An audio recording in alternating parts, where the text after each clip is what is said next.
ready for all today. You are the way, all the way, the fight for one, for all, the life, the love, you're doing it all the way.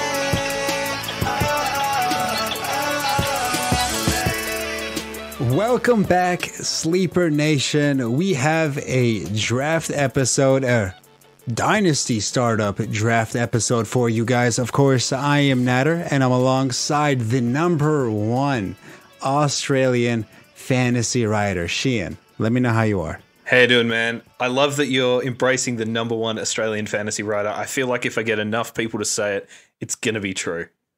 Well, see, that's kind of how it works. As long as a majority of people think that, then in theory, you're #1, right? You know, you're the first person to say it other than me, so I feel like now it's out there. Now that's an official title. I'm willing to give it to you because I don't know any other Australian NFL writers. So, I mean, kind of like by default, you have to be it. Yeah, that's what I was thinking when I gave myself the nickname. Like, if I'm not the best, I must be the second best. Or at the very least, you know, I'm in the running, and that's an honor as well. When you say that, that makes me think like I need to have like some sort of title also, but I can't think of one. It's a long season, man. We'll get you one.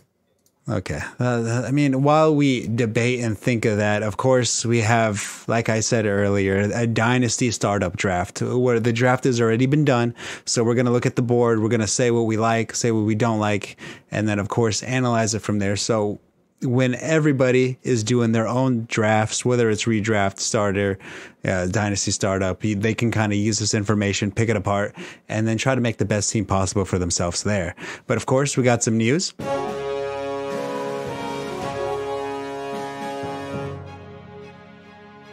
And Sam Darnold, probably one of the last quarterbacks, I want to say, to get dealt, is now currently a Carolina Panthers. I really like this because, one, I think he is still a good quarterback. Two, he is now finally in a situation where he could succeed as a quarterback. But Sheahan, as the #1 Australian writer, I would like to know your opinion. I absolutely love it. I think it's a fantastic move for the Panthers. Fantastic move for Darnold as well. He's a guy, I think we've seen it this offseason with Stafford going to a team. I think there's going to be narratives around players who were, just imagine what they'll be like with a good team around them. And we're going to see that with Stafford. We're now going to see that with Darnold. I think it's a really good deal for the Jets. I think if he's the man that they want, it's a good deal for the Panthers. I love the fact that David Tepper, since he's bought the team, he's willing to get his balls out to try and win. They were all in on Watson, and had that not gone awry, he might be their quarterback. But clearly, they're happy to have him as their quarterback for the future. And if he's only going to cost them a 6th and a 2nd and a 4th round pick, well, you're absolutely laughing there. The Jets paid a first rounder, an early first rounder at that, so that is definitely a come up in value. He's also cheap to the cap when you're talking relatively to the quarterbacks, so that is also a win there. And I mean, I don't think the Panthers are going to be in the running for Super Bowls. They are definitely in a tough division with the Buccaneers and the Saints. Falcons are still a difficult team to go against. They're still in a, I would say, rebuilding more phase, so they can still see what they have in Sam Darnold. I don't think there's too much pressure on him just yet to go out and be an elite quarterback. So I think this is definitely a good move on their part. Yeah, absolutely. You know, last year they had Teddy Bridgewater. He averaged 20.3 points per game last year. Without Christian McCaffrey for most of the season, he was the quarterback 23. Darnold's highest season mark is 18.9 points per game. I think we're going to see a little bit higher than that now. They've got McCaffrey back. He's got DJ Moore. He's hooking up with his old mate Robbie Anderson, so he'll be looking to break that ceiling and hopefully break that ceiling that Bridgewater set last year as well. Now, I've got some either-ors for you here when we talk about Darnold's value next year. Okay. Would you rather slam and Sammy Darnold or Cam Newton? I would Cam Newton has too much rushing value to pass up on. I'd rather have Cam Newton. Yep, I think that's fair as well. I think Cam's red zone work will keep him in the conversation there. Sam Darnold or Tua Tagovailoa? Darnold has a better offense as of right now. I'll trust him a little bit more than Tua. And Darnold and the withered, bloated corpse of Big Ben. Big Ben throws over 500 passes a year. You got to go with that upside. I think that's absolutely fair as well. So I do want to say Darnold's best running back that he's ever had, I think it's safe to say, is Frank Gore. And when you upgrade from Frank Gore to Christian McCaffrey, somebody that you could easily dump it off to rely on the running game, I think that really alleviates a quarterback's job. Yeah, absolutely. You know, we've seen Darnold like to check down to Braxton Berrios and Jameson Crowder in the slot, especially last year. Now he's going to have McCaffrey there as well. We're going to see dump-off pass after dump-off pass to McCaffrey, which is going to be good news. We know what DJ Moore and Robbie Anderson can do after the catch. We know that Darnold's got an arm, so I think we're going to see lots of yak. We're going to see some decent air yards as well. And I think we're going to see the Panthers air it out a bit too. I think they're going to be an exciting team to watch. As you say, they're in a tough division. Maybe Darnold missed playing against Tom Brady, so we wanted to get into the NFC South, play against Tom. But it's exciting. But it did give me some time to think about what it might mean for the draft. Obviously, it looks like the Jets are going to take Wilson at number 2 now. But your boys, the 49ers, I think this is going to have them in the box seat to take Mac Jones.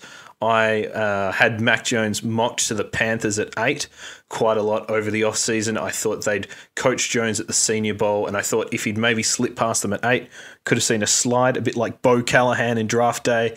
Teams wondering, what do they know that we don't know? And see old Michael McCorkle Jones slip down the board. But I think this is an indication that the guy they want, Mac Jones, is not going to be there, so they had to settle for Darnold.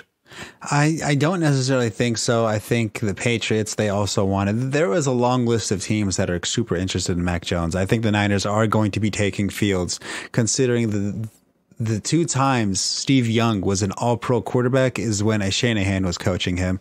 I think Fields fits the mold that a Shanahan wants at his quarterback position. There has never been a Alabama quarterback that succeeded in the NFL. The last time there was one that is in the Hall of Fame is Joe Namath. It is a trap to take an Alabama quarterback. I really don't think the Niners take one here. I think there's no wrong choice between Fields and Mac Jones. I think they're both going to be excellent NFL quarterbacks. I really don't think there's a wrong choice for the 49ers. Whoever doesn't go 3, I think a team is going to trade up and take him at 4. So, you know, I think we're splitting hairs. I would like to see Fields in a Shanahan offense. I think Shanahan likes Mac Jones, but I guess we'll see 3 weeks from tonight. Well, there was a report when the Niners went to Mac Jones's pro day that they didn't ask any coaches any questions, whether that was the head coach or any quarterback coach. They just kind of stood there and watched. They didn't even take notes. So that leads a lot of people to think, oh, they went there as smokescreen, or that, you know, they kind of went there more as just a prerequisite of doing their homework. But that is an interesting take for you, of course, and interesting to see what they're going to do later on. Yeah, I guess we'll see, as I say, 3 weeks from tonight. I think it could be smokescreen, but I know Shanahan and John Lynch are off to Justin Fields' second pro day. I think that's this week, or at least in the week coming. So they're going to get a good look at everyone. I'm sure even if they didn't speak to Nick Saban in person, maybe they picked up the phone, maybe they don't like the smell of his breath, but they'll have done their due diligence on everyone at the top of the draft. And now we can say all these words and watch him pick Trey Lance. Oh, God. Yeah, I mean, I wouldn't mind the Niners taking Trey Lance. I like project quarterbacks because they have insane upside that they typically, you've seen them hit in the NFL, actually. Like Patrick Mahomes, he has been the quote-unquote project quarterback. Colin Kaepernick actually was a huge project quarterback, and of course, he took his team to the Super Bowl, you know, every so often in the NFC Championship game a couple of times. But of course, that one ended up crashing and burning. But I'm going to blame the franchise more than Kaepernick on that one. But I do think the Niners did not want to talk to Nick Saban because they're still upset about Reuben Foster, considering he had behavioral issues that Nick Saban covered up for. And then, of course, Reuben Foster ended up being a one-year wonder for the Niners before having all those incidents. But enough about that. We'll see in 3 weeks, considering all this now was just assumption and accusations at this point. But who is going to be the slot receiver for Carolina, and who gets the biggest boost now with Darnold there? So last year, Curtis Samuel played most in the slot for Carolina. Now they've got David Moore in there. But I think Anderson surprised me to see that he was in the slot more than DJ Moore last year. But I think, as I said, we'll see Christian McCaffrey split into there. And the Panthers, they're still in the draft at 8. They're in the frame for a Kyle Pitts or a Jalen Waddle or Devonta Smith or someone like that. To get into that offense, they went all defense in the draft last year.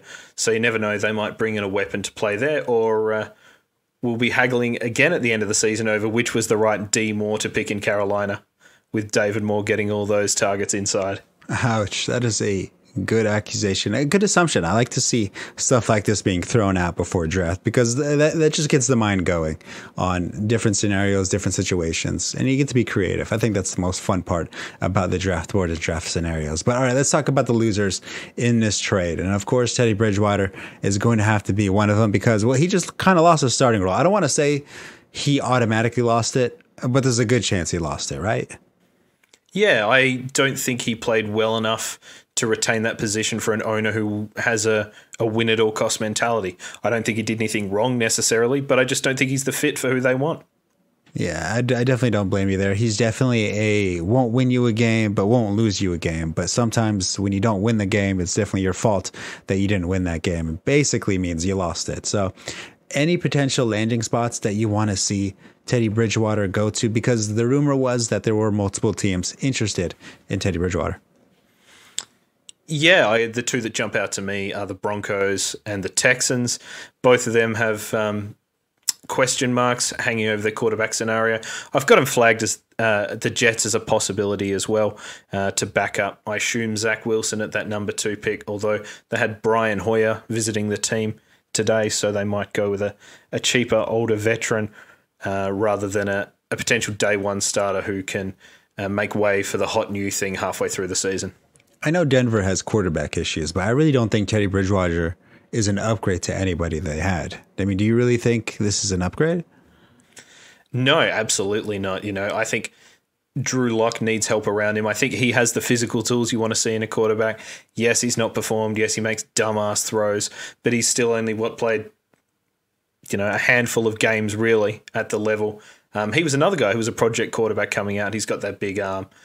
So if you want the opposite of Drew Lock, you've got Teddy Bridgewater, a guy who's going to underthrow his receivers rather than overthrow him. But maybe that's who, I know he doesn't pull the strings anymore, but maybe that's who Elway and Vic Fangio want there leading the team. Of course. Now, the Jets, of course, we just talked about them, assuming they move forward with Zach Wilson, which I like as a decision to the franchise. I do think they need a little bit more weapons to help him out, but of course, the Jets will be the Jets. As long as there's no Adam Gase, I'll give them the benefit of the doubt. So are you seeing Zach Wilson succeeding in the Jets offense? I think you hit the nail on the head in terms of you need the weapons around him. We've seen Darnold flame out in the exact same situation without that supporting cast around him. It's so important for a rookie quarterback to have a strong leadership team, to have people to throw to have an offensive line who can give him time in the pocket, that aren't going to have him seeing ghosts out on the field. I think it's a bit of a poison chalice for anyone who goes to the Jets.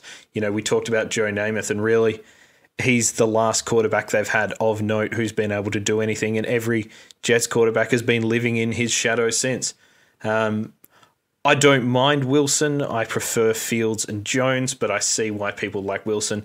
He's got all the tools to be a successful quarterback. I've got him here as a destitute man's Patrick Mahomes. People look at his tape and go, yeah, he's making off-balance throws. He gets his arm at weird angles. He has enough ability on the ground to make plays, but is not going to be a rushing quarterback.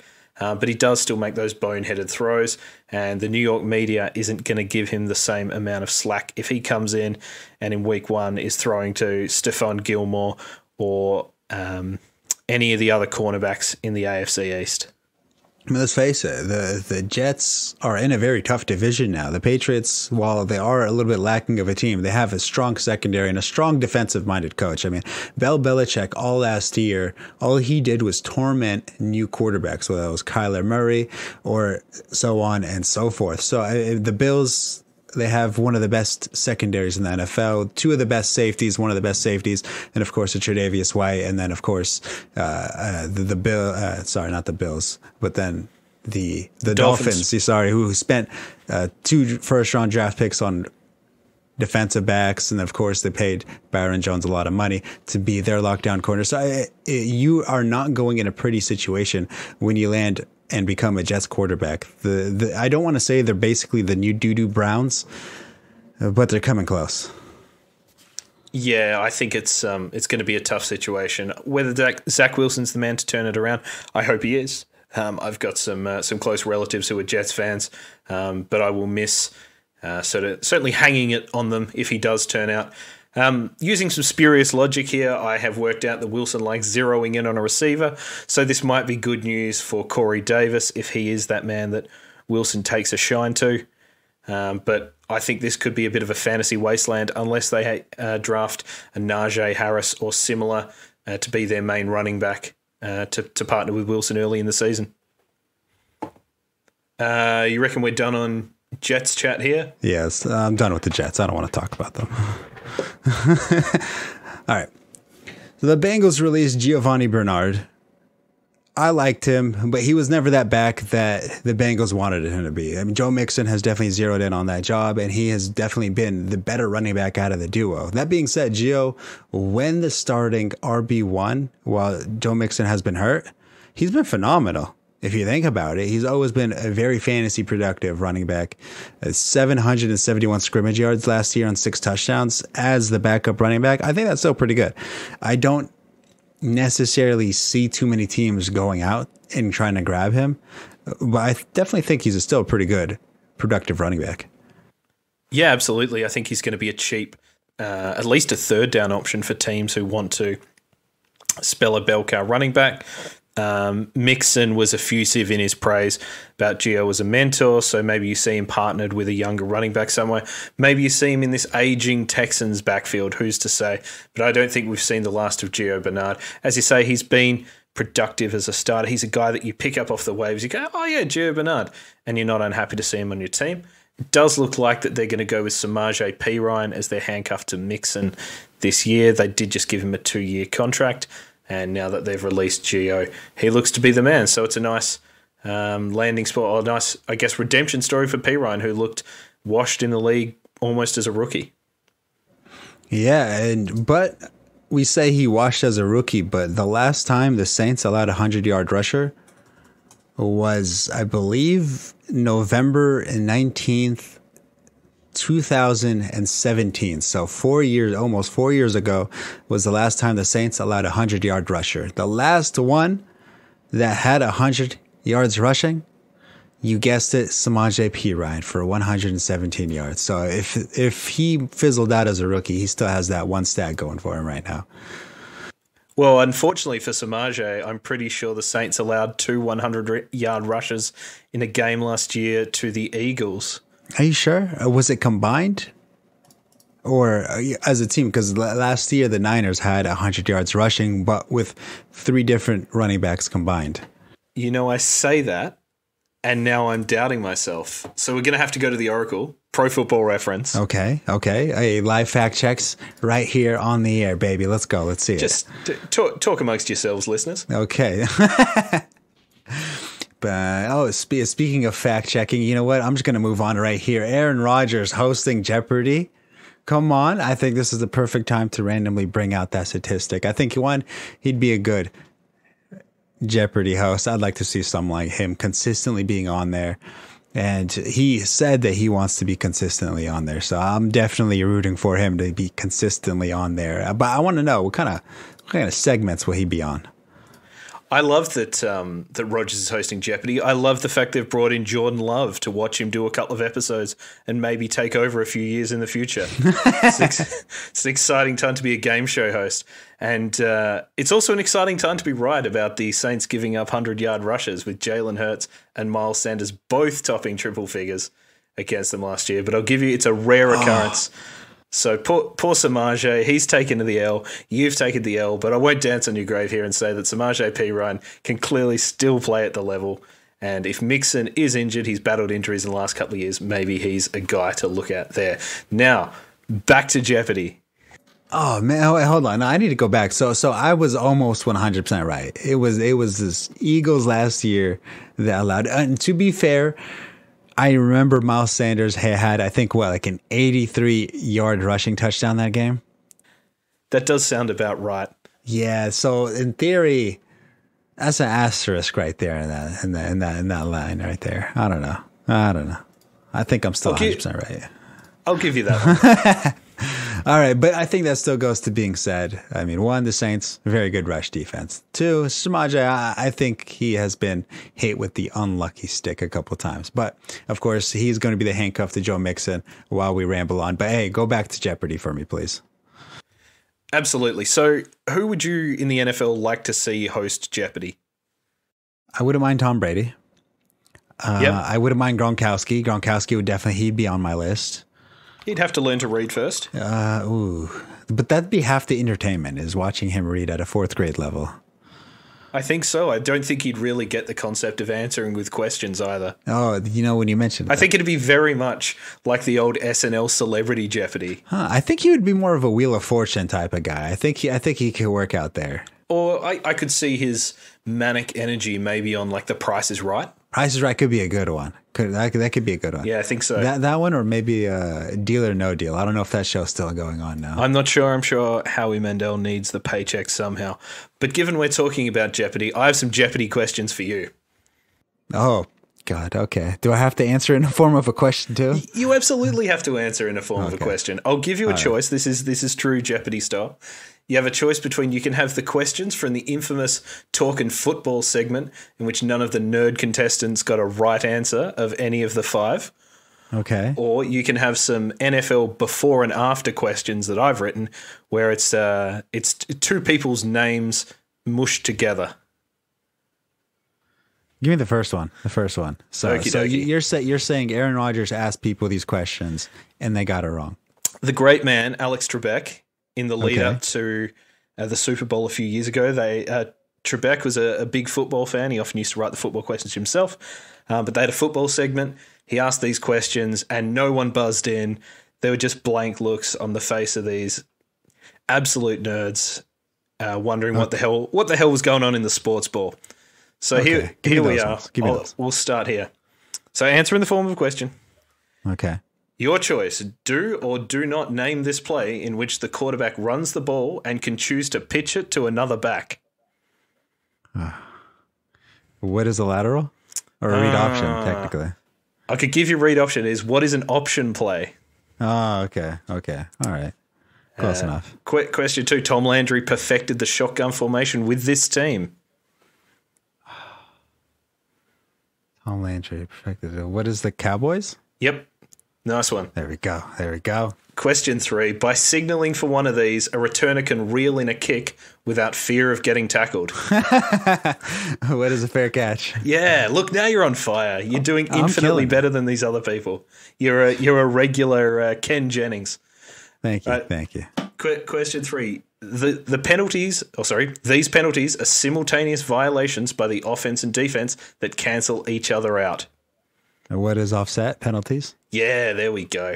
Okay, and now this was a video special, the $1,000 question. So I've had to reword it slightly, but here we go. Vikings Ring of Honor members Paige, Ella, and Marshall were all members of this defensive line that took the Vikes to 4 Super Bowls in the 1970s.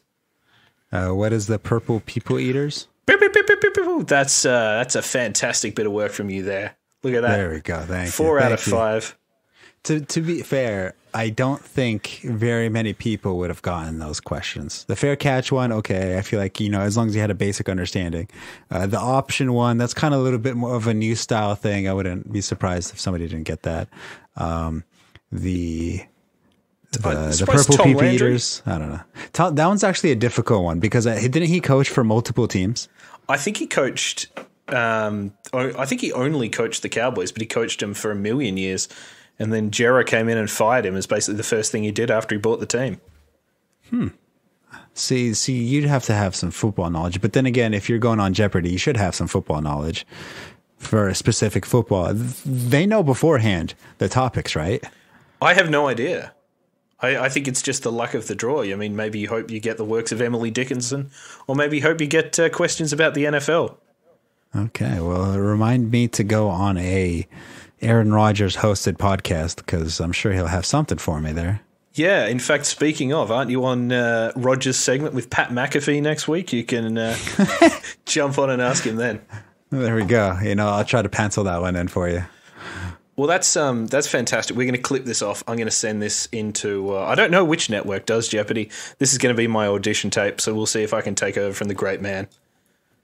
If you don't get it, then they're definitely biased, because, you are the number one writer for Australia. So, that's already jump out resume material. And they had Dr. Oz, so it's not a big stretch to go from Dr. Oz to, the Fantasy Wizard of Oz. Maybe that's another nickname I could workshop this year. We'll see. Long season. Okay. And I still haven't thought of anything yet. And meanwhile, you got backup and secondary nicknames. All righty. So that's how we do things here now, huh? Yeah, I think so. Alrighty, so I'll let you take it on for this one right here. Awesome. So if you're going to be in the Canton, Ohio area this August, come along to Draft Night Out on August 14th. If you're going to be in town for the Fantasy Football Expo, if you're checking out everyone who's got a yellow jacket, if you just want to meet the massive dude who works for the Hall of Fame, come along to Draft Night Out. It's going to be a great time. For $30, you'll get entry into a live draft. You'll get an exclusive T-shirt. You'll get a chance to win some great prizes, including signed memorabilia, have some drinks, have some food, live it up, meet some big names in the fantasy industry. Are you going to be there, Nader? I'm going to try. I'm going to have to try, because it is at August 14th. I'm definitely hoping to get my vaccine by then to be able to fly comfortably. Nice. Well, that's exactly it. I'm in the same boat as well. I got to leave the country. I got to get into another country. I got to get my jabs. I got to get to Canton, but you might get to meet your two favorite podcast hosts. Maybe you'll get to meet none of them. That's the luck of the draw at Draft Night Out. So if that sounds like something you want to do, head over to draftnightout.com for more info. And Draft Night Out is brought to you by us at Sleepaway. It's brought to you by Eat Sleep Fantasy. It's brought to you by Draft Party USA, and brought to you by Prestige Sports Memorabilia, who I don't believe are affiliated with Prestige Worldwide. There we go. So let's start talking about this mock draft, because it's a 10-team. I'll lay out the rules. 10-team, Superflex, half-point PPR, tight end premium. Oh, okay. All right. That's a twist. So the draft has already gone through.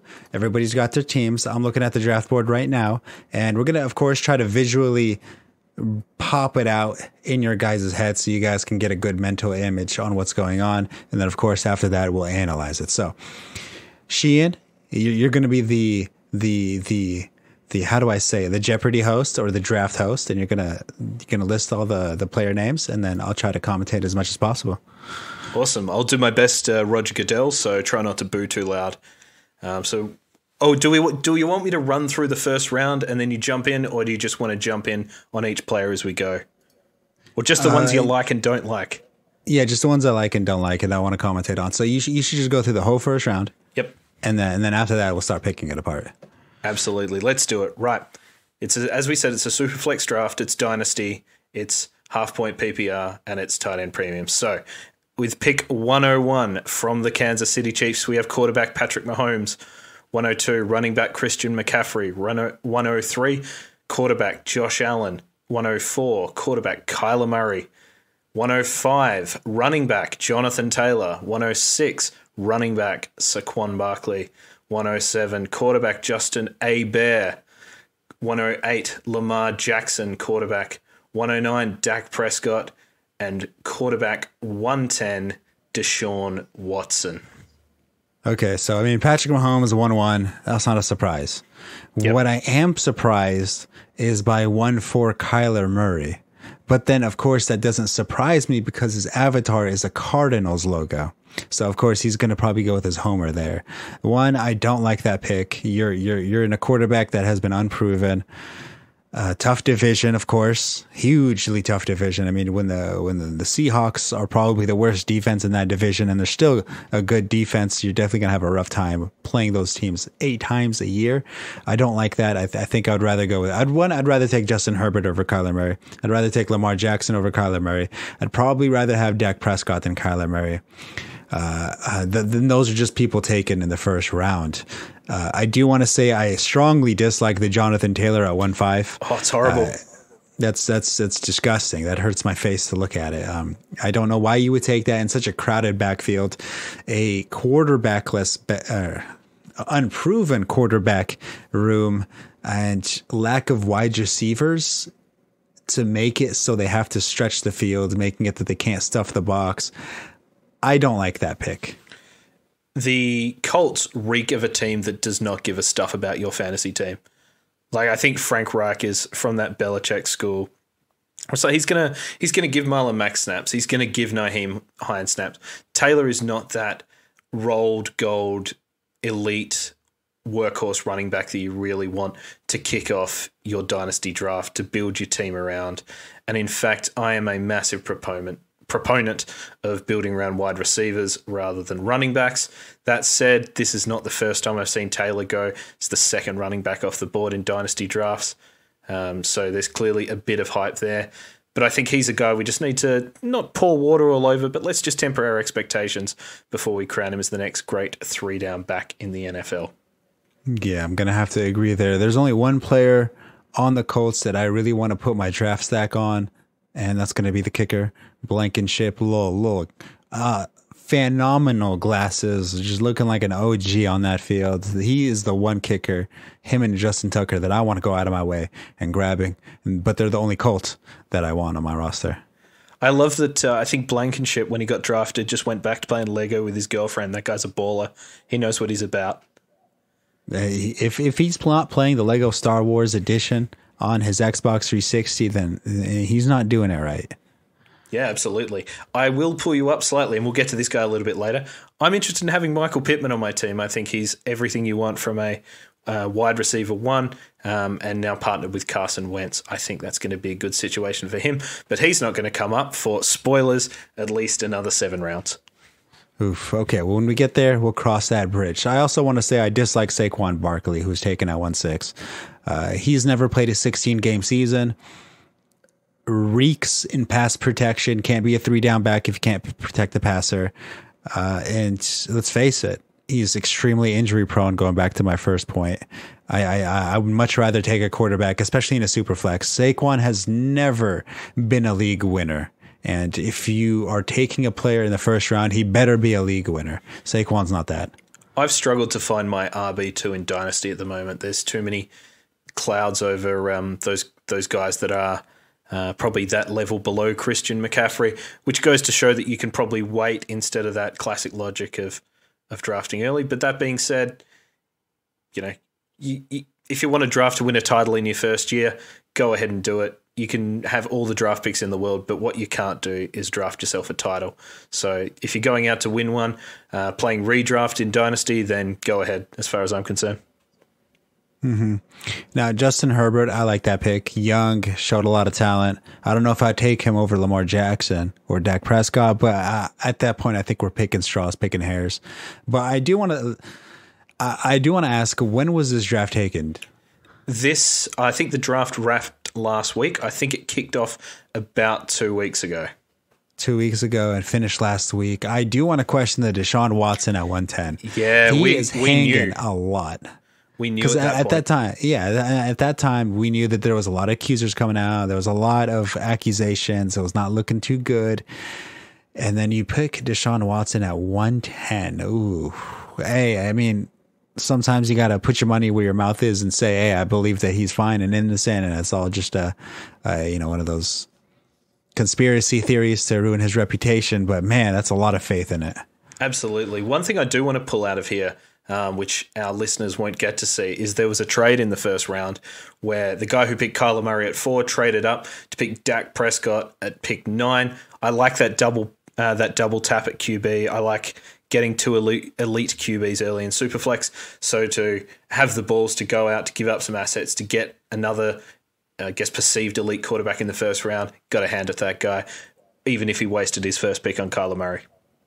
Yeah. If he wasted his first pick on Kyler Murray, you could definitely revive your picks by picking up Dak Prescott, who has been consistently one of the best quarterbacks. He's been top 5 since he's entered the league, and he's been extremely underrated. He's not pretty to pick because, of course, everybody presumes he's just a game manager, but he consistently puts up stats. And he has now one of the best offenses in the league. He's got a great running back, good offensive line, 3 phenomenal wide receivers at his disposal. And of course, before he brutally twisted his ankle in a 360 direction, he was putting up, 40 points per game on minimum?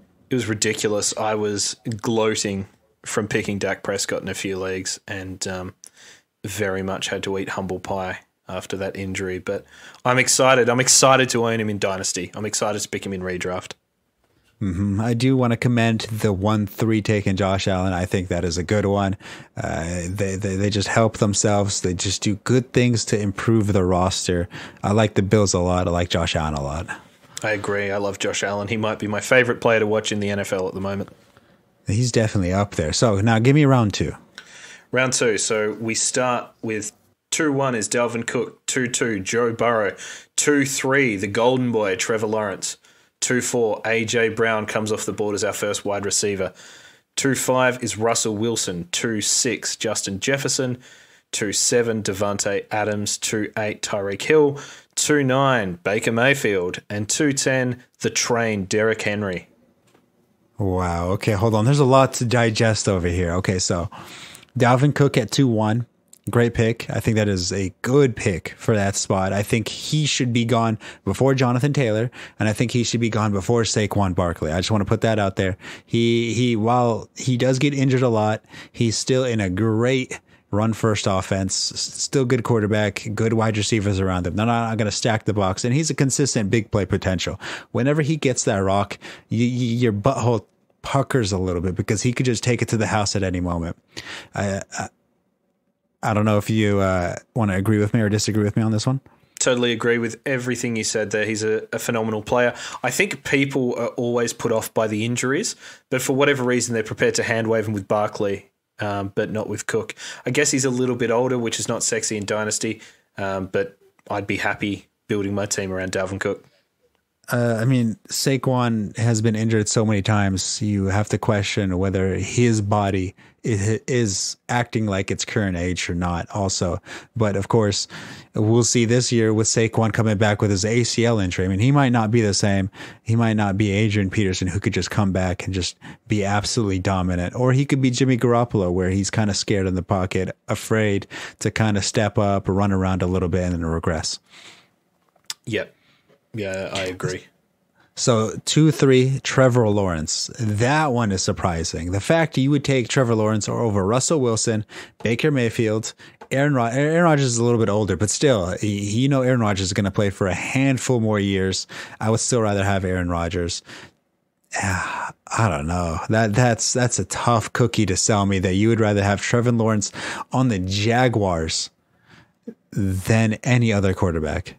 I personally wouldn't, but this is where he's going. His ADP is around the 12, like the 12th player off the board. That's close enough to where he is now. I would, if we're talking about back-to-back picks, I would probably rather Lawrence over Burrow. Nothing against Burrow, but, coming off a knee injury, I would weigh up maybe the slight unknown of Trevor Lawrence over Burrow, but I'm a big fan of both of them. But you're dead right. I would rather Russell Wilson. I would rather Aaron Rodgers. The fact that Rodgers, spoilers, is going to come up in the next round just goes to show that, there is a little bit of value to later. But I think people are sleeping on Russell Wilson.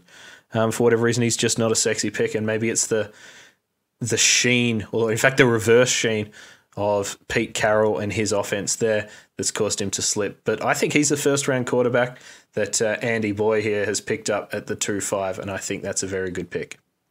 Russell Wilson has rushing potential, that he has proven rushing potential. So I don't know. He's slipping a little bit too far for my taste in this draft. I would gladly go up and grab him. As much as I strongly dislike him as an actual NFL player, I would still love to have him on my fantasy roster. And he is a quarterback I actively try to go in redraft leagues because, like you said, for some reason he slips when he doesn't need to. And he's been a phenomenal pair with a wide receiver. Last year, I went with the Russell Wilson, DK Metcalf pairing together. I stacked them, and I mean, that was just pure profit at that point. But of course, AJ Brown at 2-4. That's a little bit of a reach. I don't mind it.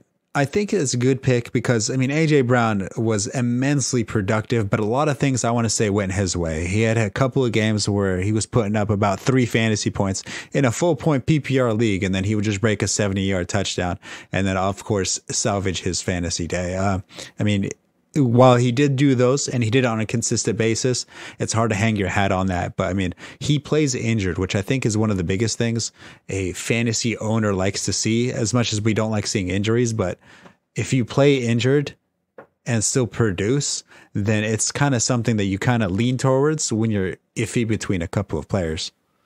I don't like seeing AJ Brown as the Dynasty wide receiver 1, but I don't think he's done anything to show that he's not worthy of being mentioned as the Dynasty wide receiver 1, even if you're stacking him up against, Jefferson, Adams, Hill, CD Lamb, those sorts of guys. I like Brown. I think he's a phenomenal player.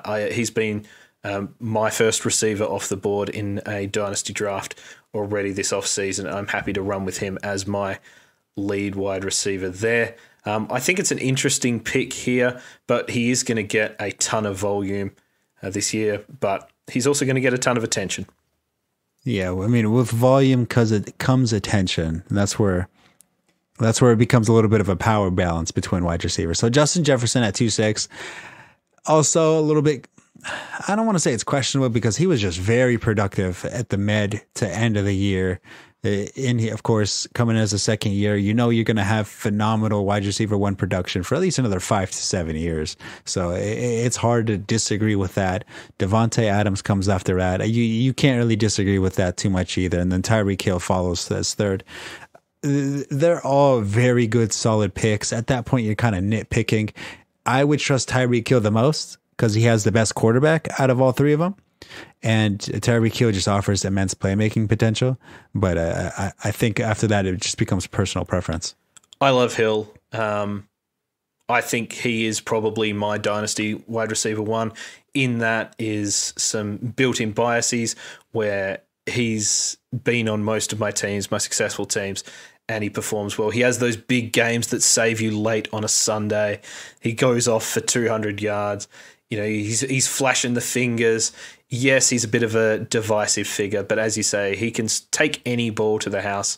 I suppose AJ Brown can too, in a different sort of way. But as you say, he's tied to the best quarterback that we've seen in a long time. But I don't think you can go wrong with Devontae Adams. I would have Jefferson as the 4th receiver there. I don't think he's the 2nd. As good as he was, I would rather miss him than overdraft him. And I know that's a bit of a conservative way of thinking sometimes, but that's just what I see from Jefferson. Yeah, Devontae, I think he would be not the shakiest, but the most concerning long-term, because once Aaron Rodgers leaves in maybe 3-4 years, then, if Jordan Love isn't the quarterback that they hoped he was, then Devontae Adams, he might be a little bit of a more useless wide receiver concerning, other than Tyreek Hill, who's got Patrick Mahomes tied up for another 9 years. Justin Jefferson, he has Kirk Cousins tied up for a handful of years. And then, of course, A.J. Brown and the Titans having a pretty solid quarterback in it themselves. But Baker Mayfield, he comes off at 2-9. I don't mind that pick at all. It's a super flex league. You need your quarterbacks. And then, of course, at 2-9, on the first round, Christian McCaffrey was taken at 1-2. So, of course, you need your quarterback in super flex leagues. Baker Mayfield's next best off the board. I like that pick too. Yeah, absolutely. And, to go ahead a little bit here, this guy started his drive with McCaffrey, Mayfield, Rodgers, and George Kittle. Like, you're walking out after your first 4 rounds going, yep, I've nailed that. I don't like the Baker pick at 2-9, but getting him at the 3-2, swapping him with Rodgers, I mean, you're not losing anything as a team there. I would rather have Rodgers, but I think Mayfield's there or thereabouts. I would understand picking youth over production there as well. Yeah, you kind of have to have a little bit of a staple first, and then you're able to get your pretty picks. I think Baker could be a pretty good staple. And then at 210, the last pick of the second round, Derrick Henry. I think he's leaving a little late, especially because it's half-point PPR. You know, wide receiver receptions, they're nice, but they're not a necessity. Derrick Henry, while he did not have the receiving year we kind of hoped that he would have, or I think he had a receiving year everybody anticipated. And that being said, his rushing yards, rushing touchdowns, rushing productive completely overcomes that. And he is a 3-down back. He probably should have went before Jonathan Taylor. He probably should have went before Saquon Barkley, not over Dalvin Cook. But I think people need to put some respect on Derrick Henry's name. Yeah, Henry's a guy that everyone keeps saying sell high, sell high, sell high. To be honest, I think selling high is a fallacy. Henry's a guy who is more value to your team than whatever you're going to get from him because no one is paying the price that you want. So to get Henry here at the 210, and again, we're about to roll into the third round. This guy's double tapped and got Henry and Alvin Kamara to kick off his draft to go with Patrick Mahomes. You know, just engrave the trophy now almost with that startup. So with that, let's roll into the third round straight away. So the 3-1 is Alvin Kamara, 3-2 Aaron Rodgers, 3-3 DeAndre Swift, 3-4 DK Metcalf, 3-5 J.K. Dobbins, 3-6 is Nick Chubb, 3-7 CD Lamb, 3-8 Cam Akers, 3-9 Aaron Jones, 3-10 Ezekiel Elliott, and I assume you are going to have some opinions here. Yes, Aaron Jones, he should have been a first-round RB. Zeke, I mean, he had a very disappointing last year. He deserved to slip a little bit. But J.K. Dobbins going at 3.5, wow. I don't like it. Even Cam Akers at the 3.8. I could deal with Cam Akers at 3.8, considering that he's probably going to be the lead back there. And if we saw anything last year that could tell us otherwise, I think Cam Akers, he's going to be a solid fantasy football running back. I don't know if I would have taken him at 3.8, but I don't blame you for doing that. I mean, now he's a second rounder or second year. J.K. Dobbins, that's just, I keep getting dragged back to that. I can't believe somebody would take J.K. Dobbins in 3.5. But I mean, this player in the first round, he took Jonathan Taylor, second round, Justin Jefferson, now J.K. Dobbins. And a Superflex, no quarterback taken in the first 3 rounds. I think that is, oof, in his draft part. I don't ever recommend doing that. He's got an interesting first 5 rounds there, as we'll see coming up. But I think, you know, the clue's in the title with JK. You know, it's a joke taking him that early. He's a committee back. Yes, he's looked good when he's got the chance, but they like Gus Edwards, and he's not even the number 1 running back on his own team. So Dobbins will be fine, but that's a reach there as far as I'm concerned. DeAndre Swift at 3.3. Oh, I was going to say, this time last week, I pegged him as 1,000 rusher, 1,000 receiver this year. I've been trying to come up with a hashtag this week for it. The best I can do is hashtag 2Kayla Swift. So we'll see if that takes off. Okay, not bad. I didn't think DeAndre 2K. I thought it was too similar to CJ 2K. He kind of needs to be his own thing. I think this is a great pick here. I think it's spot on value. I think he's going to return, have a pretty good fantasy year this year, but I wouldn't want him to be going any earlier. So I think this is about spot on for him. Okay, but I do want to say I'd rather have Aaron Jones than DeAndre Swift. Now that Jamal Williams is not there, I think that just increases Aaron Jones' value just a little bit. I would much rather have Aaron Jones. And Aaron Jones, he's still a young RB too. He's not like he's an old timer getting it on there.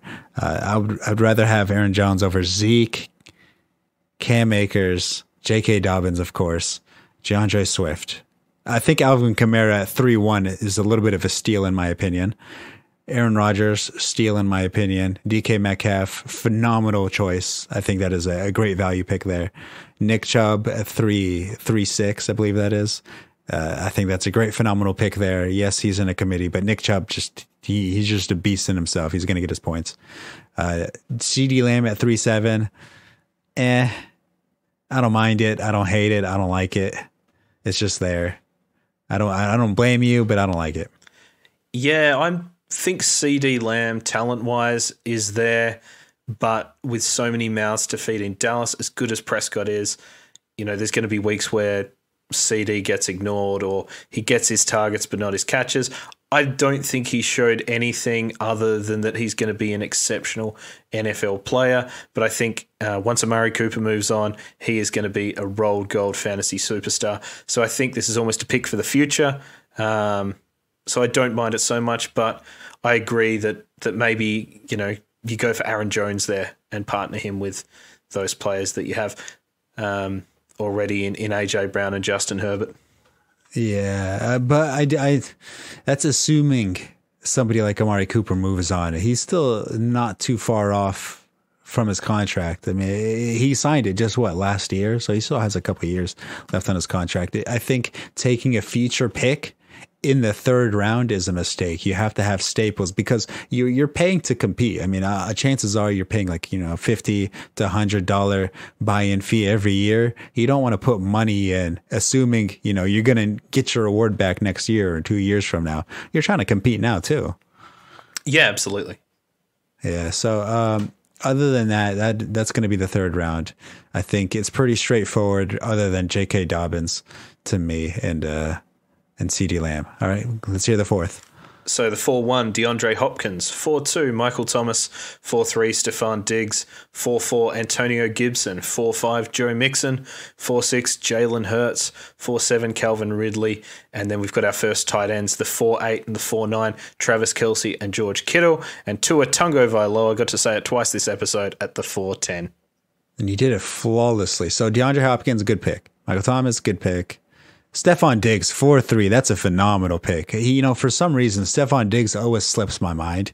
And it's a little bit of a killer when he does because the person that picks him up gets a great pick. And that is a phenomenal pick. In the fourth round, Stephon Diggs? No, I'll take that any day of the week. Antonio Gibson, 4-4. So I am on the Antonio Gibson is overrated train. I just want to point that out right now. Yeah, I agree. I think he showed a bit last year, but I mean, if you're drafting him expecting a workhorse back, I don't think that's who he's going to be. I think they're going to bring in someone who is going to lessen his role. Gibson will still get his. I think J.D. McKissick squeezes out, so he might get some of that volume, but he's not going to be the player you want at the 4-4 this year. I would much rather Joe Mixon, who went the next pick. Yes, I would agree with you. I would much rather have Joe Mixon, who seems to be in a better offense, better offensive line, better offensive weapons. And as of right now, I mean, there's question marks in the quarterback position. We assume Fitzmagic is going to be there at the helm, but Fitzmagic has never really supported a running game in that to its own. But Antonio Gibson last year averaged 55 yards a game if he wasn't playing the Cowboys. Both times he played the Cowboys, he went over 100 yards rushing. And the Cowboys, of course, had one of the worst run defenses in the NFL at the time. So I know you can't just completely discredit games, but I think people kind of hung their hat on the games against the Cowboys too heavily.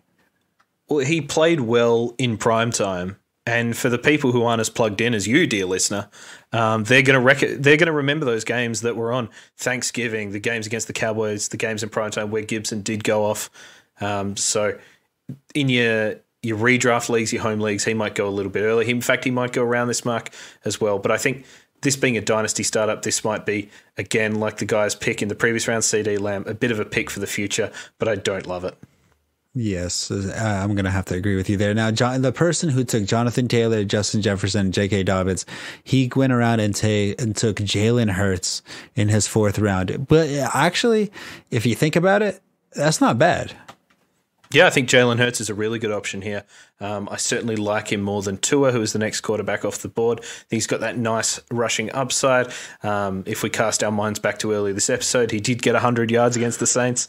Yes, in rushing, you are correct. He's got that floor. I don't love the lack of weapons around him, which is going to limit his upside as a quarterback, but nice solid floor. And he'll give you those weeks where he might go off and have 3 or 4 touchdowns or punch one in himself and 100 on the ground. So a nice quarterback early if he's your first quarterback in the fourth round. Yeah, I'm going to have to agree with you there. Calvin Ridley, I like that pick. I don't mind it at all. It's nothing phenomenal, nothing flashy, but he's definitely going to get the job done and put up some fantasy points. Now, Travis Kelce and George Kittle taken after that. It's a tight end premium league, so of course you want to snag your tight end as early as possible without completely hammering your team in other skill positions. And then, of course, Tua Tagovailoa. I don't mind that at all. Yeah, I think that's a nice way to finish the round. I assume that probably everyone was waiting to see who would draw first on that tight end. I've certainly seen drafts where the first tight end off the board goes the back end of the second, early bit of the third. So this seems right. I still think Kittle is probably the tight end too. Yeah.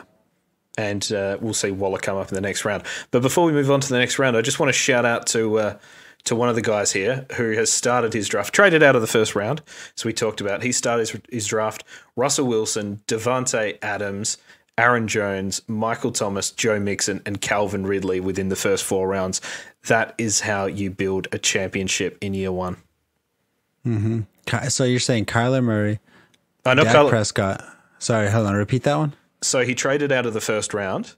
Yes. So started off Russell Wilson, Devontae Adams, Aaron Jones, Michael Thomas, and then he's had 3 picks or 4 picks in the space of about 8 here. So he's gone Jones, Thomas, Joe Mixon, and Calvin Ridley to be slightly ahead of the game. I think he's got 5 players to everyone else's 4 at this point. Mm-hmm. Not bad at all. That is definitely a good way to rock a roster. Yeah, he's made the most of trading out of that first round to get those nice early double picks. I think it's a nice strategy if you want to win early on. Yeah, I'm going to have to agree with you there. So let's hear the 5th round. Yep, so the 5th round kicks off with Scary Terry McLaurin, T. Higgins, and then Justin Fields as the QB2 in this rookie class. Darren Waller, we see our first rookie wide receiver in Jamar Chase. Then we go back-to-back with Najee Harris and Travis Etienne at the 5-6 and the 5-7. See our first rookie tight end with a nice hot take here, Kyle Pitts at the 5-8. Then Clyde Edwards-Helaire, and the 5-10 is Carson Wentz. There's a lot to unpack here, and I don't think a lot of it's good. No, I'm going to have to completely trash on a lot of people's picks here.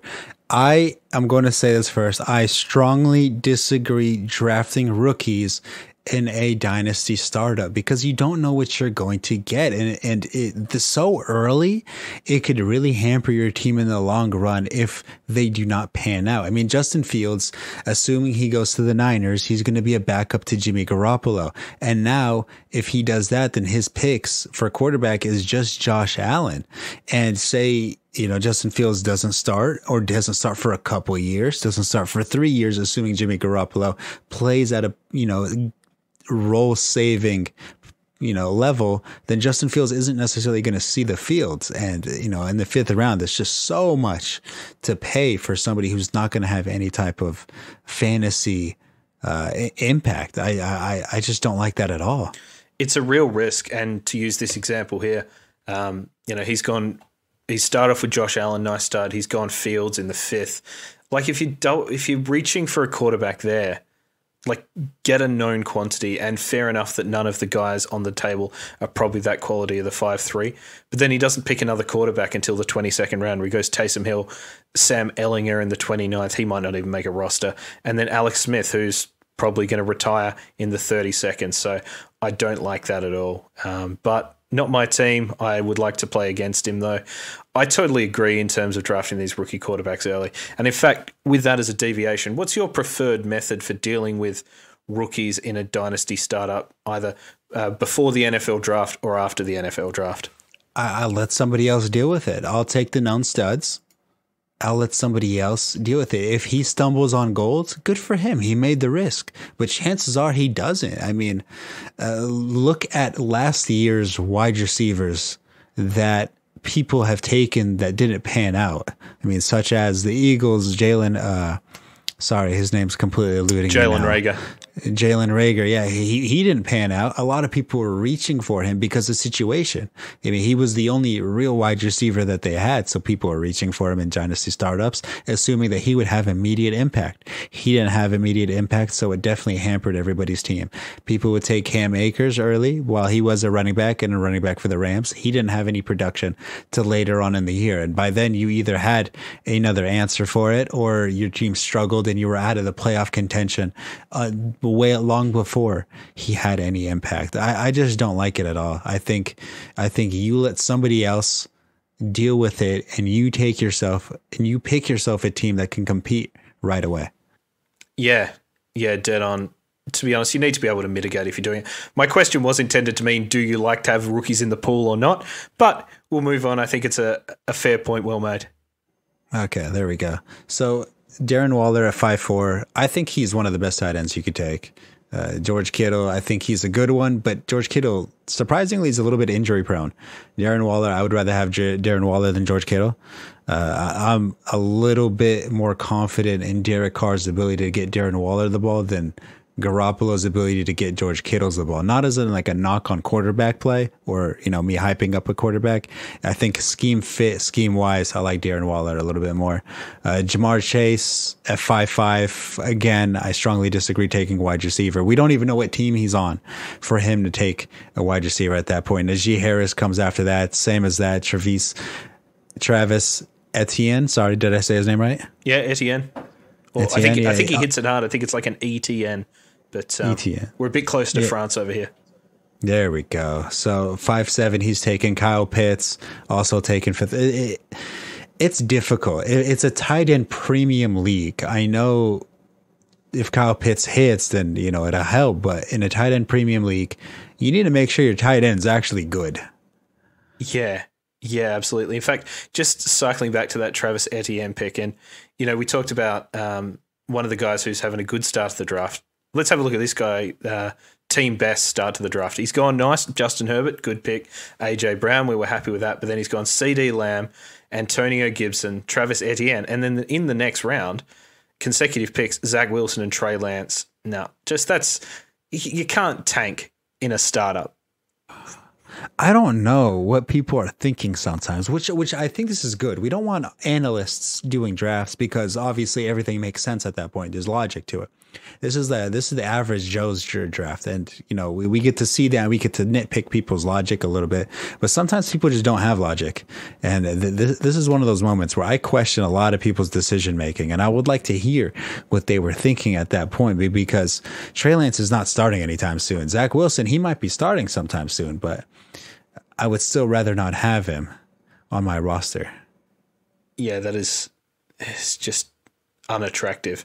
I mean, this is the lure of Dynasty, isn't it? Going all in on the young guys and trying to build a team like you would on a Madden or something like that. But that's just not how you win it. On that Pitts pick, before we cycled back, Mark Andrews goes 3 pick later. I would rather Mark Andrews in a known situation. In a vacuum, I would probably rather Pitts over Hockenson. But again, in a Dynasty startup, I would like Hockenson, and he goes 2 rounds later.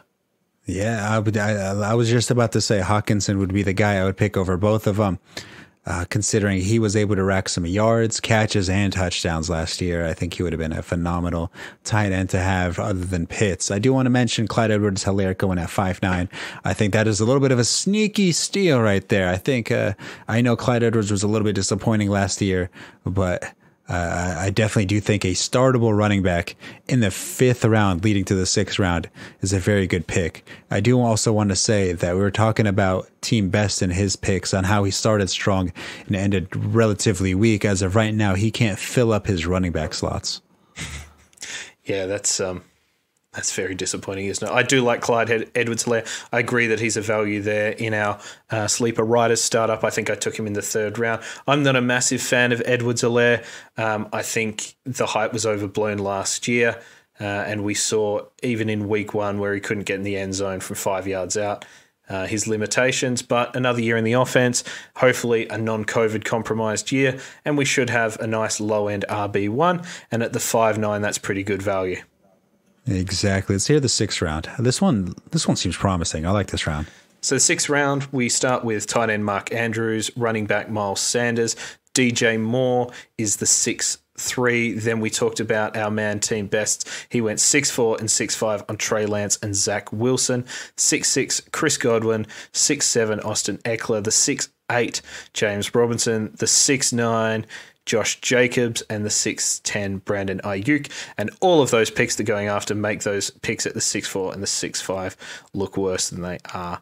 Look even worse than they are. There we are. I really like this round, actually. I like Mark Andrews, 6'1", I like it. Miles Sanders, 6'2", I like it. DJ Moore, 6'3", I like it. I'm skipping over Trey Lance and Zach Wilson. I'm going to pretend they aren't a part of this round. Chris Godwin, 6'6", I like it. Austin Eckler, 6, I like it. James Robinson, I like it. Josh Jacobs, I like it. Brandon Ayuk, I really like it. This is a good round. This is a good round. They made some good decisions here. I like it. Yeah, I think this round illustrates that you don't need to reach on your players reach on players to fill your positions early. We've seen Eckler, Robinson, Josh Jacobs, and Miles Sanders, all of whom should be at least the lead back in their offenses going in the 6th round. So they're good picks to have on your team. Mark Andrews, he'll be a top 5 tight end. He's gone. Well, he's the 5th off the board here, but we've talked about where he sits in relation to Kyle Pitts. And DJ Moore is just disrespected. Chris Godwin, for whatever reason, disrespected. And I think Ayuk is a nice pick at the 6-10. There are some guys I would probably rather than Ayuk in the next round, but I don't think you can knock a guy necessarily for going youth here at that pick. At that point, I think he went personal preference over established talent, which I don't mind at 6'10". I mean, Brandon Ayuk, he did have a lot of flashes, and he was a very productive wide receiver when he was playing. So I can't knock him too much for that. But there are definitely some very good players that we're just about to mention that I'm sure you'll knock us out for us in the 7th round. 7th round starts with David Montgomery, Kenny Golladay, Keenan Allen at the 7-3, Amari Cooper at the 7-4. Then we have another rookie running back, Javonte Williams at the 7-5, Allen Robinson at the 7-6, Deontay Johnson at the 7-7, Chase Claypool at the 7-8, TJ Hawkinson at the 7-9, and then Seattle's favorite son, Chris Carson at the 7-10. Okay, so I like this round also. David Montgomery at 7-1, I don't mind that at all. That's a good pick. Kenny Golladay at 7-2.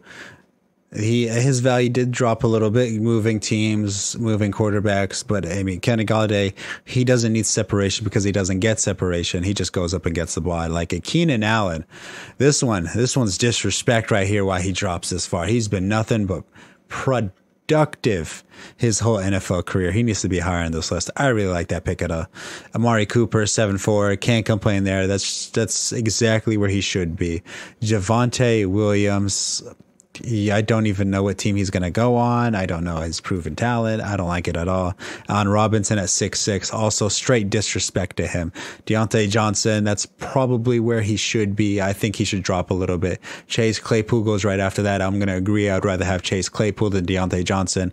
Then, of course, we just talked about TJ Hawkinson and Chris Carson. I think this is also a relatively solid round in itself. Yeah, I'm not going to knock the guy for Javonte Williams here. I think he is one of probably the three down backs in this class, certainly early. And if you feel like he's going to go to a decent landing spot, then I think the 7-5, if we knew where he was going, is about where he'd probably go anyway. Again, I agree with you, sight unseen. I don't really like the pick. I think you're off a bit on Amari Cooper. I think he's worth a little bit more than a 7th round pick. He's another guy who's done nothing but produce. I know he's very boom bust. And again, I have personal biases there. He's won me some big games when I've needed him. But I think he and Keenan Allen represent excellent value at the 7-3. And to think last year or even the season before, Kenny Golladay was going in the top 2 rounds or top 3 rounds in Dynasty startup. So to get him here, even though he's in a new place, I think that's a very nice pick. Yes, I'm going to Amari Cooper, he's going with the argument of too many mouths to feed, which is why I like consistency more than potential boom plays. So that's why I think he goes exactly where he is. But to go back to our rookie running backs coming out, so Javonte Williams going in the 7.5, and then of course Najee Harris and all that going in the 5th and even earlier.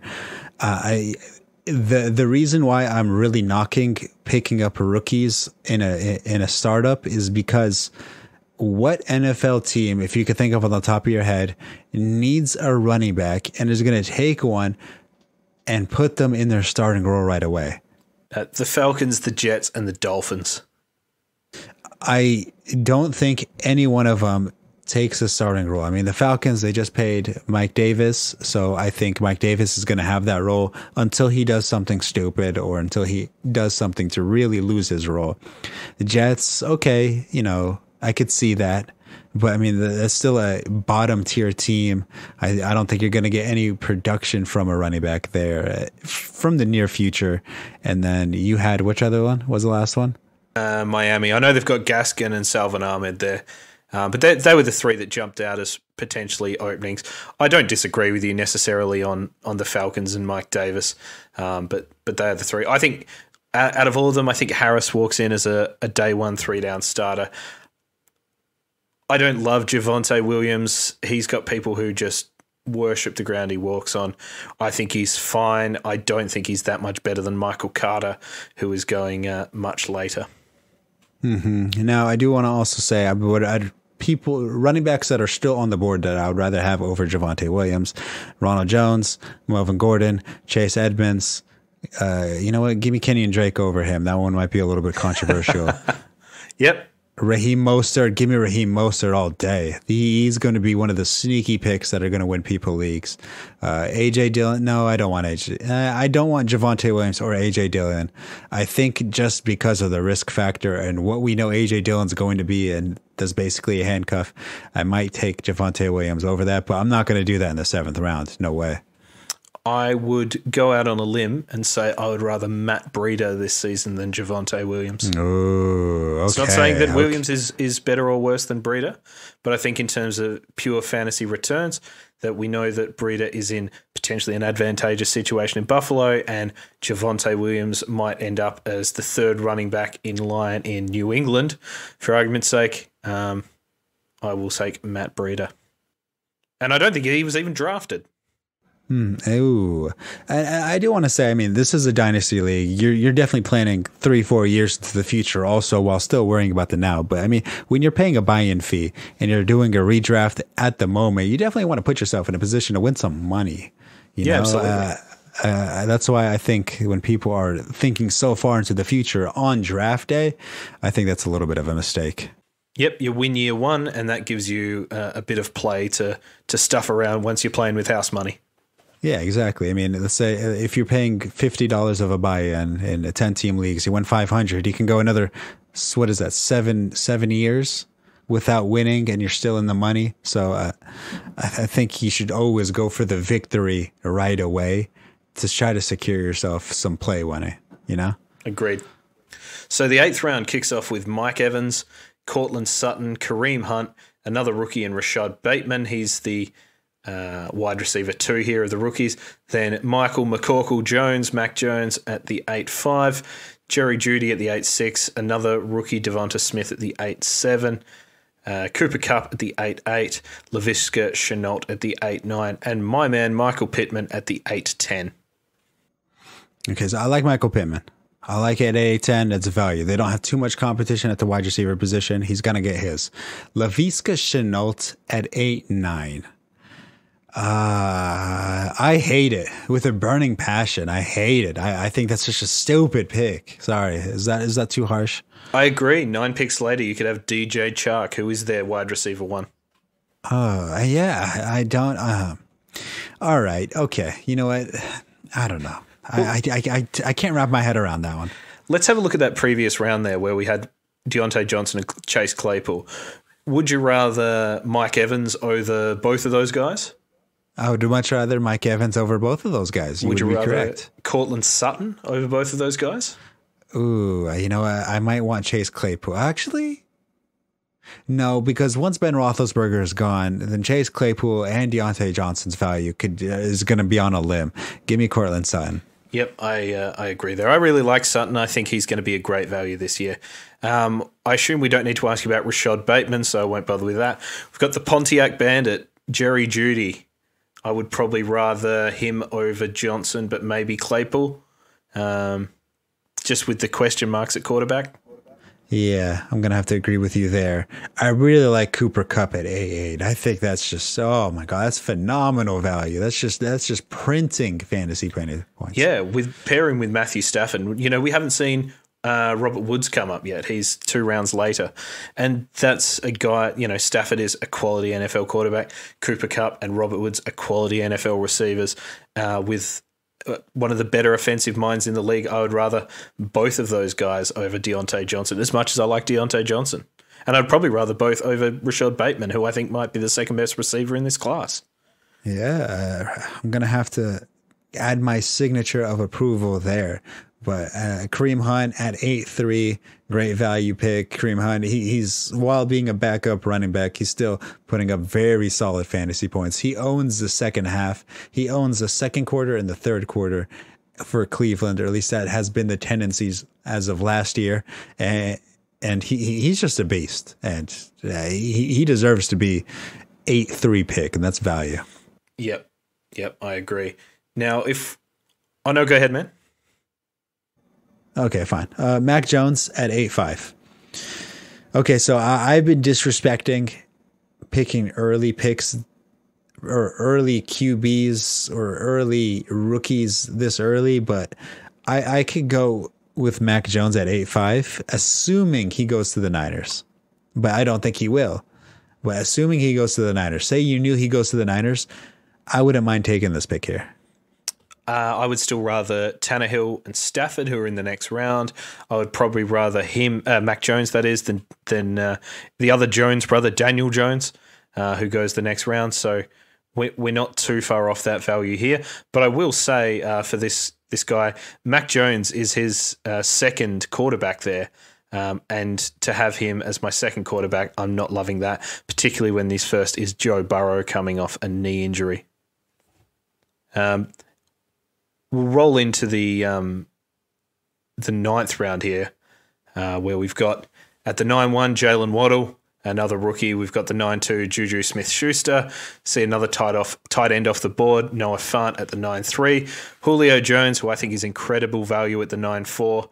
Ryan Tannehill at the 9-5, Matthew Stafford at the 9-6, Kenneth Gainwell, another rookie running back at the 9-7. Talked about DJ Chark going later than Laviska Shenault at the 9-8, and Daniel Jones at the 9-9, and then another rookie QB. I do not like this pick whatsoever, Kyle Trask at the 9-10. So we've seen guys fill out probably their second or third quarterback. I think if you're happy with Matthew Stafford as your second or third quarterback, I think that's pretty good value. We've talked previously on other pods how we like Daniel Jones as a high upside quarterback this year. He's got good running ability, and he now has a good group of weapons around him as well. We talked just before as well about Stafford and how he's going to pair with Kupp and Woods. Again, with that elite offensive mind, Sean McVay, that's a pretty good pick there at the 9-6, and I'd be happy to build my team around him. Nader, do you have any thoughts about Juju Smith-Schuster? We have talked recently about Deontay Johnson and Chase Claypool in that offense. You know, it's kind of like the Cowboys situation where they just have a lot of mouths to feed, and every once in a while you're going to have that breakout game, and then every once in a while you're just going to drop a donut from your player, and that's just what happens when you have a lot of mouths to feed. I mean, Ben Roethlisberger has been able to support multiple receivers at one point because he throws 500 passes a year, but at this late, I don't necessarily mind taking Juju Smith-Schuster, but I would definitely rather go somewhere else. Yep. Yeah, I think that's fair. We see in a couple of rounds there's a bit of a run on quarterbacks. And in fact, you know, even the next round, Adam Thielen, I'd rather Thielen over Juju Smith-Schuster. Robert Woods, we've talked about, I'd probably rather him over Juju. Tyler Boyd goes at the top of the 10th, rather him over Juju. Even Tyler Lockett, I don't know why he's so low. He's been an excellent fantasy football player, and he's in the 11th round. So any of those guys I would be happy with. Alrighty, so let's talk about, before we go over 3 hours on this draft, let's talk about, you know, let's try skipping a little bit and then going over some real value players that we like, and of course, what we don't like, or we're saying people that we just want to stay away from. So give me a couple. I like the value of Odell Beckham Jr. at the 11-1. He's still Odell. We've seen that he's still got his playmaking ability. Yes, the injuries have hampered him. Yes, we know all about the arguments against him. He's never played a full season. He's never done this. He's never done that. Look at what he can do. Look at what he has done. Fantasy football is about winning games. You know, if he's on the field, he's a threat to score. That's exciting to me at the 11-1. Mentioned Tyler Lockett at the 11-6. I think that's good value. Got Sam Darnold. This was before we knew he was in Carolina. I think the 11-7 is great value for him there as well. Who do you like or dislike in these couple of rounds? In the 23rd and a half 23rd round, 5th pick, John Brown. Taken, of course, is now the new Las Vegas Raiders wide receiver, and he has been productive wherever he went, whether that was the Bills, the Ravens, and now the Raiders. I think him taking over Nelson Aguilar's spot, who was immensely effective in that role, I think it's just a little plug and play for them, and John Brown is going to have immense value on that roster. I think that's a great call there. I quite like the 19.4, Evan Engram. I think that's great value. He's gone after, working backwards. He went after Adam Troutman, after Mike Gesicki, after Jonnu Smith, after Hayden Hurst, after Tyler Higbee, after Cole Kmet, after Robert Tunyon, Brevin Jordan, Pat Freiermuth. Like, these are guys that are, Evan Engram is a potential top 6 tight end. I know he's got his issues catching the ball. I think that's phenomenal value at the 19.4. And if we roll into that 20th round there, we'll see some older names, which I think are going to represent some pretty good value later in your dynasty drafts. You've got Tariq Cohen at the 20.8, David Johnson at the 20.6, and Philip Lindsay at the 20.1. Someone's going to be the workhorse in the Texans. They can't all stay fit, so I think that's good. And Cohen is a nice little PPR guy there as well. Yes. Now Logan Thomas in 20th round, 3rd pick. I think he's also a great pick. He was starting to come on into his own last year, and I think now with a potentially better quarterback, one that likes to sling a little bit, I think Logan Thomas could really fit into that scheme a little bit more. Yeah, there's a couple of names. I totally agree on Logan Thomas. I quite like Marvin Jones, the 21.4. I think that's pretty good value for him. A couple of names that also stand out in the 21.3 that I don't like. Oh, we've obviously got our boy Josh Reynolds at the top of the 21st. That's great value. But Sage Surratt, he won't make as an NFL player, and he's gone in the 21st round. Guess it's a dart throw at that point, but don't waste your pick. And Jamie Newman at the 21.7. He couldn't hit the broadside of a barn, couldn't hit water if he fell out of a boat. Whatever idiom you want to use, he is not a very good quarterback. But after him, you've got Ben Roethlisberger, you've got Teddy Bridgewater, you even got the latter-day Saint himself, Taysom Hill. So any of those guys, even Andy Dalton, but leave Jamie Newman to someone else. Leave him on your waivers. That's how bad he is. That is rough. I'm not sure why people are picking up players such as that. Ben Roethlisberger went in the 20th round, 21st.9 round.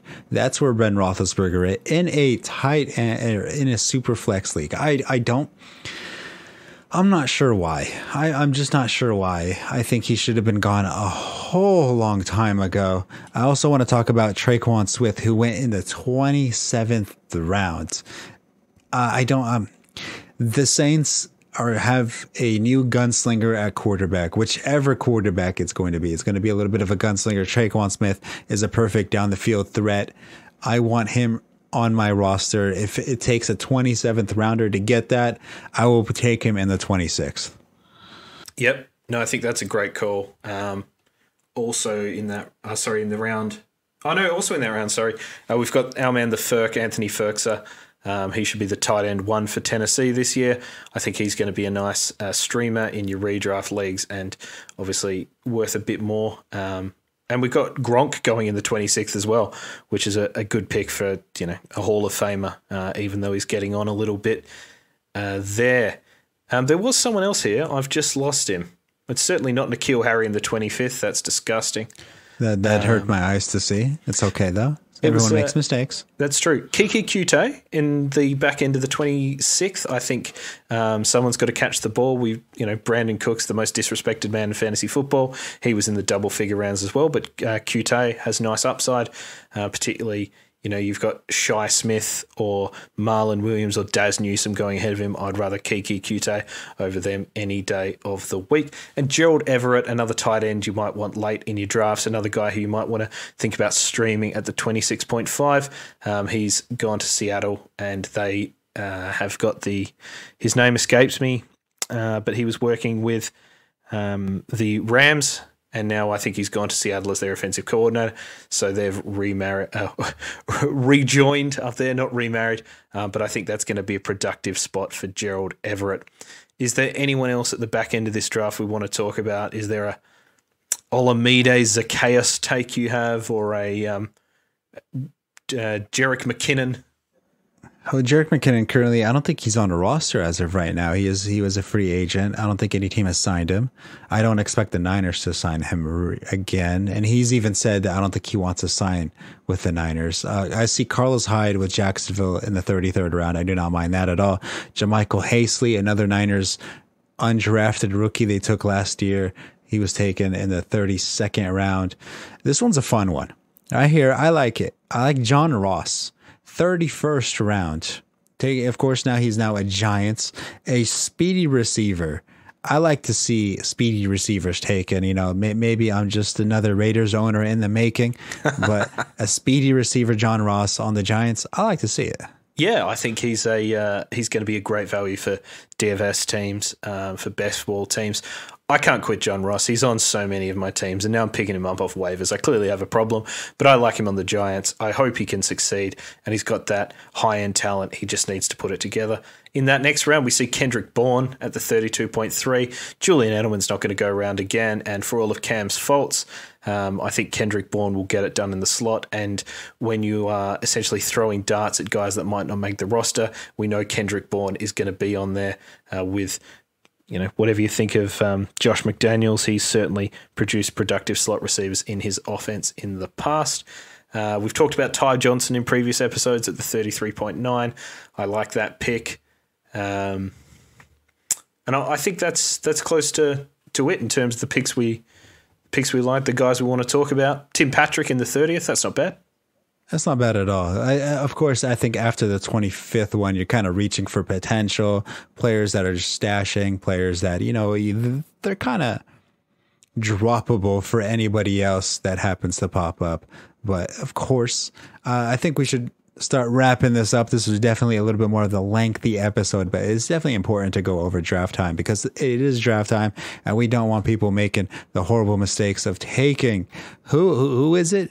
Najee Harris in the 5th round? Najee Harris in the 5th round, or even Diami Brown in the 15th round. Or even J.K. Dobbins in the 3rd. Exactly. No one's immune to fantasy boneheadedness. But I think we're going to deep dive into rookies a little bit more next week, am I right? I think we're going to look at a rookie draft in the run-up to the NFL draft. Of course. I think we need to start nailing those rookies to make sure people aren't making boneheaded decisions. Absolutely. But of course, let everybody know where they can find you, and then let's wrap this up. So you can catch me on Twitter. How about that? I'm at Sheahan Solo. That's SheahanSolo. You can come over. I'm doing rookie stuff at the moment. My prospect profile about Seth Williams went up today. You can find out why I don't think he's going to be a productive NFL player. And of course, you can tell me why I'm wrong as well. I'm happy to engage in that discussion. So come over there and check that out. I'm now the managing editor at Sleeper, so you'll be seeing lots of content from me there in the lead up to the draft and afterwards. So lots of good stuff. It's going to be a big 3 weeks leading up to draft night, and I can't wait. Alrighty, well, you can find me on Twitter at TopTierTactics_. You don't have to argue with me because I already know I'm right, so there's it's kind of redundant at that point. Right now, you're just talking to yourself. There's no point in doing it. But other than that, good luck, everybody.